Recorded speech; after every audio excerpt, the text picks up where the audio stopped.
Hi friends, welcome back to another episode of Generation Tech. My name is Alan, thanks for joining us.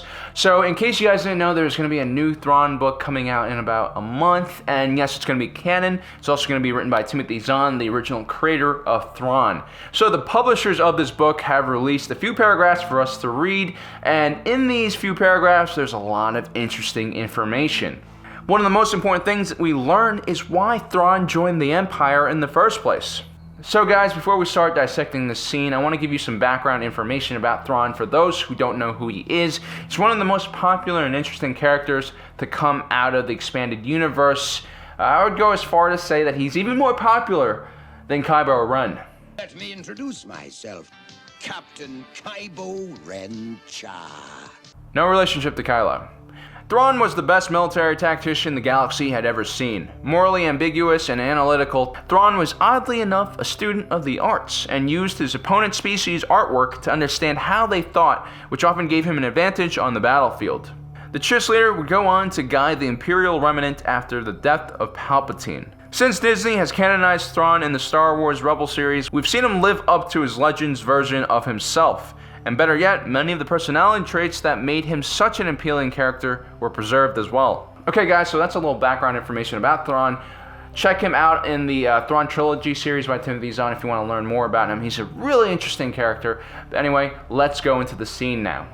Thrawn enters the throne room of Emperor Palpatine in the company of Captain Park. In Legends, Captain Park had accidentally stumbled upon Thrawn while chasing smugglers in the unknown region.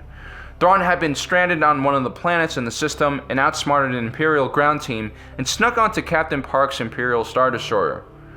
Park was impressed by the alien's resourcefulness and offered him a position in the Empire and brought him to Coruscant to be presented to the Emperor. Back to the scene. Park presents Thrawn as a gift to the Emperor, to which Thrawn interrupts and declares he's not just a gift, but a useful resource. He has information about the unknown region and the threats that lurk there. So Thrawn continues by offering his military services.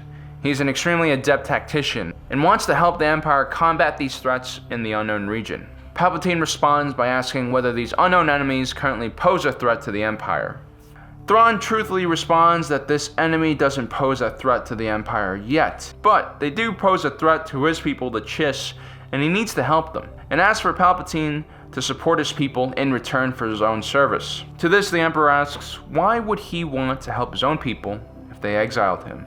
We're not given details about why Thrawn is exiled, but in Legends during the events of Outbound Flight, he inadvertently helped Palpatine destroy a Republic exploration ship full of Jedi.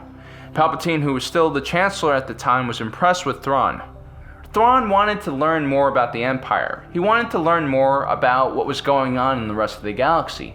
But he couldn't just turn his back to the Chiss Expansionary Defense Force, which he was a part of. So in order to get out of that responsibility, he orchestrated his own exile by disobeying commands from the Chiss High Council.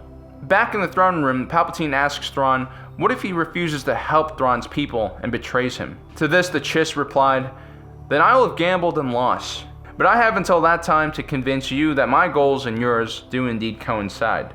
I'm pretty sure who this hidden enemy is, but I don't want to talk about that in this episode. We'll probably talk about that in the next episode. So let's get to the end of this conversation where the Emperor finally asks Thrawn, how can I trust you?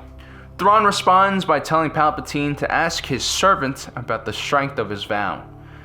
The Emperor is confused and asks, which servant is Thrawn talking about? The Chiss responds with the name Anakin Skywalker, revealing that the Jedi had always spoken highly of Chancellor Palpatine. So this last bit of information is quite interesting. Thrawn refers to Darth Vader as Anakin Skywalker, and he refers to Emperor Palpatine as just Chancellor Palpatine, which means if he's not lying, he must have met Anakin Skywalker either during the Clone Wars or before it. Which creates even more questions because to our knowledge, Anakin Skywalker has never encountered the Chiss. Although his exploits in both canon and legend have taken him all over the galaxy, including to places in the unknown region. In an earlier Legends novel, Anakin traveled with Obi-Wan Kenobi to the living planet of Zonoma Sikot, which was located at the time in the unknown region. Zonoma Sikot is a living planet that had encountered the Chiss before, so it's not completely unbelievable that Anakin could have met up with Thrawn during the events of this book or before or after it. Another possibility is Anakin at some time visited Ilum, a planet located in the unknown region. Ilum had a special significance for the Jedi. It was there that younglings went through the Gathering ceremony, a rite of passage where they must harvest kyber crystals for their lightsabers. Anakin was around 13 when he traveled to Ilum for his own ceremony. But both in canon and legend, to my knowledge, Anakin Skywalker has never met with Thrawn. He has met with him as Darth Vader, but never before he turned to the dark side. So most likely, guys, we'll just have to wait for the Thrawn novel to come out in about a month or so. But anyway, guys, we could use your help. I'm a little bit stumped on this one. I'm not really sure where Anakin and Thrawn could have met before Anakin turned into Darth Vader. I'm thinking maybe I missed something during the Clone War cartoons. I haven't seen those in quite a long time, so maybe there's something there. And let me know what you think about Thrawn kind of returning in full force. Like, I was really excited for Thrawn returning in Rebels, and now he's getting his own book made by Timothy Zahn, so I'm really excited about this. And guys, don't forget to like and subscribe and hit the notification button so you know exactly when I pick up that book, because be sure I'm going to make some videos that'll explain more things about Thrawn's background in the canon series. And like usual, guys, thanks for joining us. If you're watching this, you are Generation Tech.